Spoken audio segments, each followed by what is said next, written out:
Target কি, আমাদের future কি, আমি বলবো ফিউচারের পিছনে না ছুটে আপনি এই 5টি স্টেপ কমপ্লিট করেন, ফিউচার আপনার জন্য খেয়াল হয়ে যাবে। প্রথমত, first you have a believe your self. Second, of your father and mother, অবশ্যই আপনার বাবা মার কথা শুনতে হবে। থার্ড, বিলিভ ইউর গড, তোমার সৃষ্টিকর্তাকে বিশ্বাস করতে হবে।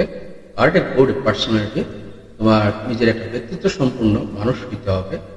আর পঞ্চম হচ্ছে ফাইন্ড ইউর সেলফ ক্লিয়ার,